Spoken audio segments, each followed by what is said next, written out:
পানি পান আমাদের স্বাস্থ্যের জন্য জরুরি। দেহের কোষ, গলা বা টিস্যু, বিভিন্ন অঙ্গ তথা মস্তিষ্ক, কিডনি, পাকস্থলী, ত্বক, চুল ইত্যাদির যথাযথ কার্যকারিতার জন্য পানি অত্যাবশ্যকীয়। বিশেষজ্ঞদের মতেও দাঁড়িয়ে পানি পান করা মোটেও শরীরের জন্য ভালো নয়।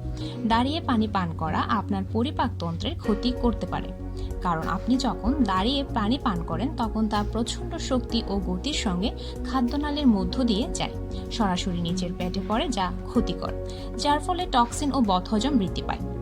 আমাদের কিডনি বসে থাকা অবস্থায় ভালো ফিল্টার করতে পারে। দাঁড়িয়ে পানি খাওয়ার সময় উচ্চ চাপে তরল কোনো পরিস্রাবণ বা পরিশ্রুত ছাড়াই পেটের নিচের দিকে চলে যায়। এর ফলে পানি মূত্রাশয়ে স্থির হয়ে পানির জীবাণু কিছু কিছু ব্লাডারে থেকে যায়। এতে কিডনির কার্যকারিতা ক্ষতিগ্রস্ত হয়, এমনকি এটি মূত্রনালীতে রোগের সৃষ্টি করতে পারে। দাঁড়িয়ে পানি পান করলে প্রয়োজনীয় পুষ্টি ও ভিটামিন লিভার ও পরিপাকতন্ত্রে পৌঁছায় না। আপনি যখন দাঁড়িয়ে পানি পান করেন তখন এটি সিস্টেমের মধ্য দিয়ে খুব দ্রুত গমন করে, যা অক্সিজেনের মাত্রা বিঘ্নিত করে। এটি আপনার ফুসফুস ও হার্টের কার্যকারিতাকে ঝুঁকিপূর্ণ করে তোলে।